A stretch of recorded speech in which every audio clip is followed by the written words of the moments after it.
Hey, you know that anime I'm in called Metarunner? Well, my character got his own spin-off pilot called Ultra Jump Mania. You can watch it now on Glitch's new YouTube channel, and also watch Metarunner Season 1 Movie Cut. If you like my boy and love Metarunner, subscribe to Glitch today!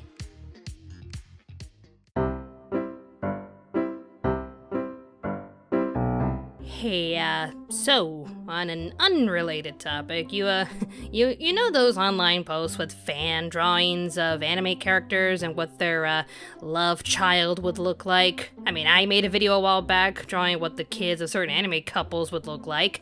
That was a fun video, but some of these posts went above and beyond, drawing any character and forming their supposed love children. It didn't even matter what their genders were, it's just love children. They're a couple, here's what their babies would look like. You know those posts? You know them? My point is, I did not expect a JoJo season starring Jonathan and Dio's literal love child! What a bizarre adventure indeed. So it turns out while Dio was alive during the Stardust Crusader years, he randomly decided to let one of his lady friends go while impregnating her. I mean, he would usually drain them dead like wank, drank, thank you. I make bad jokes. But for some reason, he decides to let this one lady go and carry his child. I don't really see the appeal with this one since she really couldn't care less about her kid, but maybe he just wanted to create his own little spawn while forgetting that he's still using Jonathan's body. So the 5th arc of JoJo will star the unusual creation of a child made by Dio while possessing Jonathan Joestar's body. This technically makes this guy a Joestar and also Joseph's uncle. I have no words right now, but will Dio's influence be of any effect on this boy and endanger the world once again? Let's find out with JoJo's bizarre adventure, Golden Wind. 2 years after Diamond is Unbreakable, Jotaro sends Koichi to Naples, Italy to track down a potentially dangerous stand user. This one has Jotaro nervous because he discovered that Dio created an offspring and wanted to know if his child would pose a serious threat. And here we meet our 5th JoJo of the series, Giovanna Giorno, who wields the stand Golden Wind. It's Golden Wind because the first name was based off of Prince, and the anime didn't want to get sued. Legalities! Anyways, Koichi has to keep an eye on him to make sure if he's a threat or not. But since this is a minor plot in all of Golden Wind, I'll just tell you all now that Giorno is not really a threat. If anything, he's an ambitious kid doing his best to meet his goals, like Dio, while also making sure no innocent life gets hurt. Like Jonathan. Koichi wasn't sure what to think of it all, but he decides to trust Giorno and head back to Japan. Now, for the real plot. Giorno lives his life day by day, doing what he can to survive while also chasing his dream. Shortly after meeting a tough mafioso named Bruno Bucciarati. Did I actually say that while holding my hand like an Italian? What is this review? He reveals that he wants to join the mafia group known as Passione and become a gangstar! A gangstar!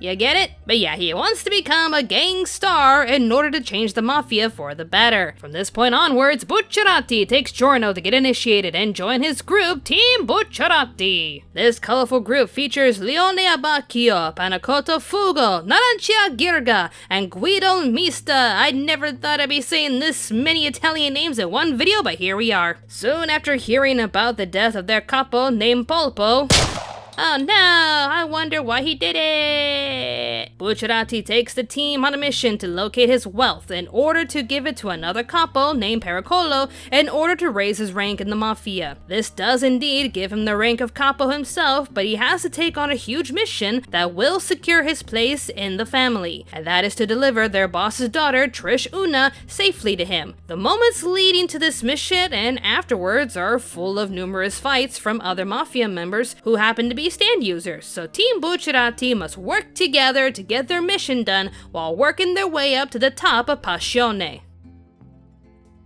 I think before I watched this season, I was under the impression that Dio's kid forms his own gang, and they do ridiculous things around the city for reasons. fabulous reasons. Now after watching it, I understand what everyone was raving about while not expecting a JoJo series to involve characters in an Italian mafia. At the same time, however, this operates in the likes of Stardust Crusaders, where a bunch of stand-yous and bros get together to achieve a difficult task. And yet, as weird as this may seem to some of you, I honestly believe Golden Wind tells their story a little bit better. I also feel a little bit confident in saying that, as the JoJo fandom tends to be pretty open with everyone's opinion on what the best JoJo season is. Everyone tends to have their own favorite season with no desperate means to defend their argument or go into hiding from fandom backlash.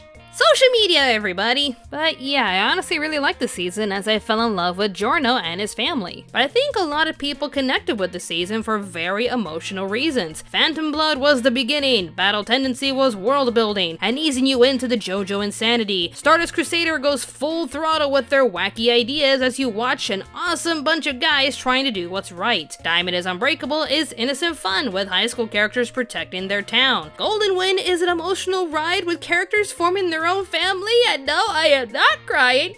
You are crying, not me. If anything, the whole theme of Golden Wind is family. These are abandoned souls of society trying to find a place where they can call home. And while most members of the Mafia join just to be part of the power and not victims of the power, our heroes have a dream to climb the ranks in order to protect their home. You also tend to connect better with this group compared to most other seasons because of their backstories and personalities. With Stardust Crusaders, you already knew who Joseph was, but there isn't much to know about the others. Polnareff wanted to track down his sister's killer. Jotaro is a badass who loves his mom but won't let her know that. Kakyoin has parents. And after all, saw Dio once and was like, nope, bye, nope. That's basically it for their backstories. But what do we have in Golden Wind? Emotional backstories that push our heroes to achieve the impossible that I will not spoil here because A, you have to watch them for yourself, and B, they're very long to explain and we'd be here all day just talking about how awesome these boys are. Seriously, I don't know if I have the energy to make a 1-hour review of this. This really isn't a simple story of, Mafia's bad, let's go do something about it. Okay. This is a family, and you love every single member of this family. This is Bucciarati forming a family out of the kindness of his heart and creating a place for these members to feel at home. Society pushed away these troubled souls, but Bucciarati was there to take them all in and make them feel welcomed and appreciated, and he gave Nanachia his own bowl of pasta, and no, I am not crying. With their skills, determination, and spirit, they're going to follow Bucciarati and help him reach to the top. But even when a huge curveball was thrown at them, Bucciarati gave them a choice whether or not to stay with him, but wouldn't hold any hard feelings if they wanted to leave. Bucciarati loves his family. I love this family. Everyone loves this family, and you want the best for this family. Hell, I found myself tearing up when spoilers happened, even more than any other season. Like, I choked up a bit during Stardust Crusaders, but this series made me scream, no, not my babies, not my babies. They're all my precious children and I want them all to be safe, if this makes any sense. And yes, I love their camaraderie. I mean, they're Stardust Crusaders where Polnareff would do something that would make the entire group facepalm, with Jotaro probably say yada yada does they. But what happens when Narancia decides to troll a dude who almost killed him? Torture dance in perfect synchronization! This guy's getting his eyeball fried and they're just dancing. I love them. What happens when Narancia decides to beat up a random dude thinking he was a threat? I mean, it's predictable to see Mista join in on the fight, but oh! Abakio! Abakio, what you doing there? I love this scene. I love this scene just for Abakio. He's usually the serious type, giving Giorno crap for his own reasons, but he sees two of his companions beating up a random dude and is like, right, I'm just gonna finish my wine first, and let me at him. I love this. I love everything about this. I love this whole season, and it's probably my favorite JoJo season. Now, if you saw my live stream with me ranking the JoJo stands, I was having a hard time not placing these stands all on the S rank. Like, some were trash. Looking at you, Rolling Stones! But the majority were too good to not rank them high. We have Creating Life, Is Giovanna Jesus? Zippers that would make Square Enix jealous. Rewind time, but better. Eddie Valiant's gun in anime form. A plane that will find you, and it will kill you. Fugo, what the f***'s up with yours, Fugo? Fugo, yours is like snarling and it's drooling. What the f***'s up with yours? Let's make everything elastic. If I could delete time. The Shadow Man. Yo, dog, I heard you like boats. Defying gravity. Honey, I shrunk the car. I'm being strangled by the man in the mirror. The Deadliest Catch. Aging Fog. Ever thought about having kids? Frozone. Baby Jaws. Hold your tongue. An ugly abomination that won't die. Brutal yet metal as fuck. A virus that can kill you unless you have the high ground, Anakin. Sand waves. If the Grim Reaper was a literal rock. And finally, last but certainly not least, a turtle with a key that'll take you around town in a luxurious room hidden inside of its gym. Ooh, it even has a mini cooler that'll keep your sodas nice and cool. Best stand ever made. Now, most of the Mafia members got their stands through their capos having their own arrows to pierce them with, as Giorno found out as he was facing a stand carrying one of these arrows. We even see how there's a lot of these arrowheads through a spoiler characters flashback, but one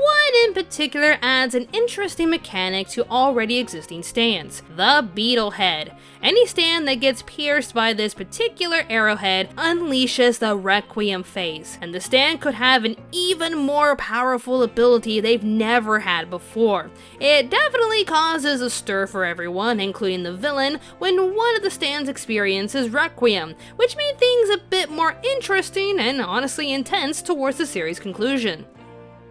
Like with any season of JoJo, we turn our focus to whoever the new JoJo is, their motivations and personality. The past 4 JoJos were all unique in some way, which is mostly influenced by their background. Jonathan being the gentleman, Joseph being the bold one, Jotaro being the bamf, and Josuke being the mischievous one with a heart of gold. Giorno is an interesting case, as he is the grand combination of his 2 dads, Dio Brando and Jonathan Joestar. I still can't believe I said that sentence. Anyways, we see Giorno being sort of similar to Aladdin, where he'll steal what he needs to make a quick buck, but will show kindness towards misfortuned individuals. Yeah, he stole a few dollars from some tourists, but he used it to buy this kid a gelato. See, he's a good guy. But another thing that makes this kid special is seeing how similar his childhood was compared to Dio. Both were raised by neglectful parents and in an environment where you had to rely on your skills and wit to get by. And yet, Giorno doesn't end up acting like his father, demanding a better life because he feels that's his right. Giorno knows it's a dog-eat-dog world, but because he showed kindness to that one stranger when he was a child, things started to turn out better for him, and he took that moment to heart. Yeah, the world sucks, and you gotta do what you gotta do to survive, but he won't take it out on anyone weaker than him, and vows to do what he can to benefit the misfortunate. I mean, if he has a gift, why not use it to help others? That, and why should he lower his standards just because other people with very low standards get to him? I just find him fascinating as he takes the influences from both Dio and Jonathan without even meeting them. Not to mention, he puts so much faith in his new family and pushes them to their limit in order to reach their goal. Even if it means he has to put his life on the line, he knows he can trust the others to get the job done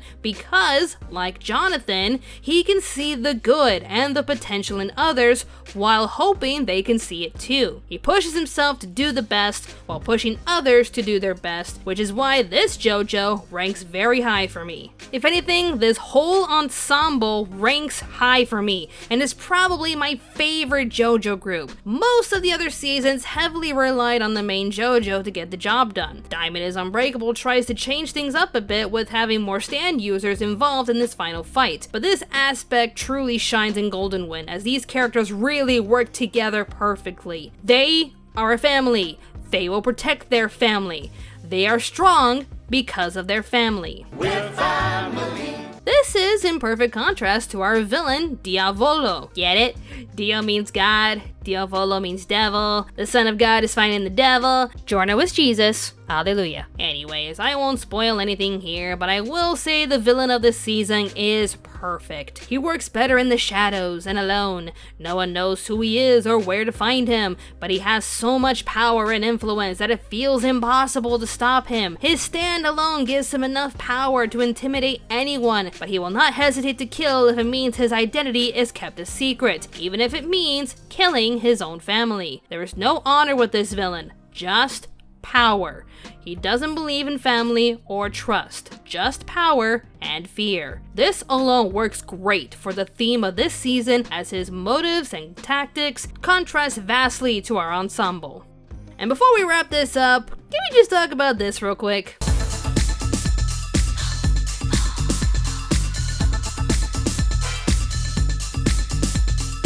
I mean, these are the most fashionable JoJo characters ever animated, and I love them. They may be mafiosos, but they are fine mafiosos. No complaints on my end, because I love the flair and style of this season. We've come a long way from flexing gentlemen to fabulous Vogue models, but it's JoJo. Enjoy the ride.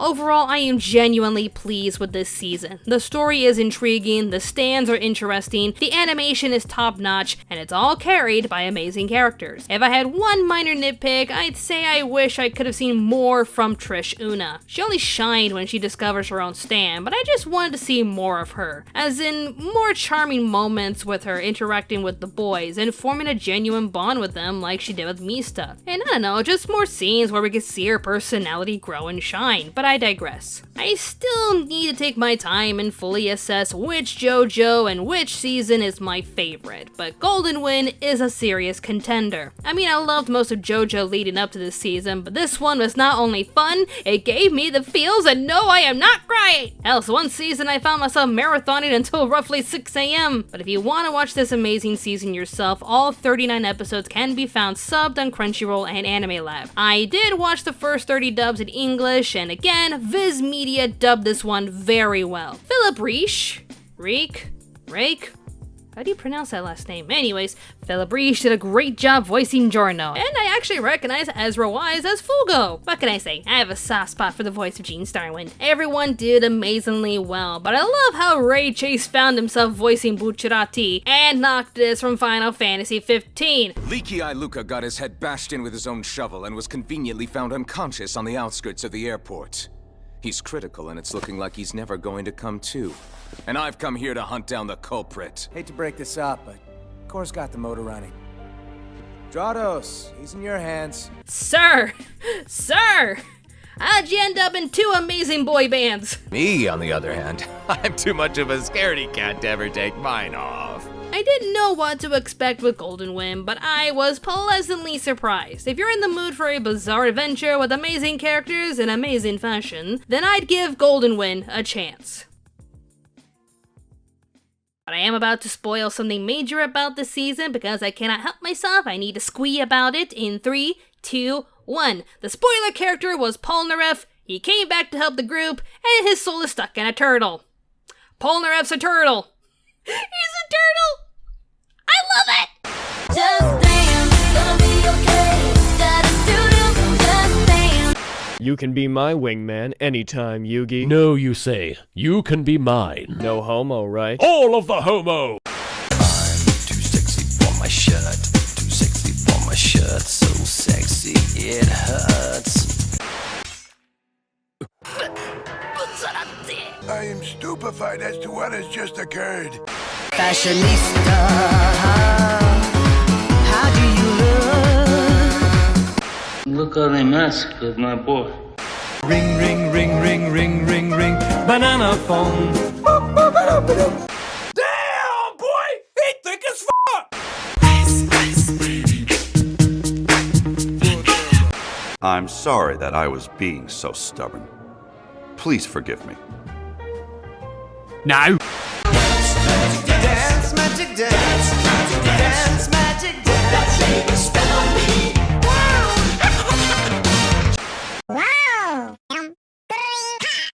I understand things are tough. I understand life is hard. But never, never do that again.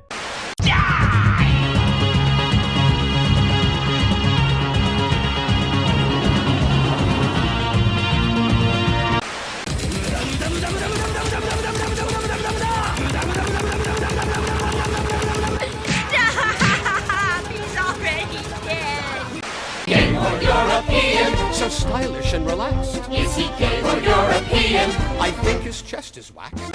Money will come and go. We know that. The most important thing in life will always be the people in this room. We know what to do with the people that disappoint us. We won't let them do it again. And if a debt can be forgiven, and all it needs is a few kneecaps, what's a few toes between friends?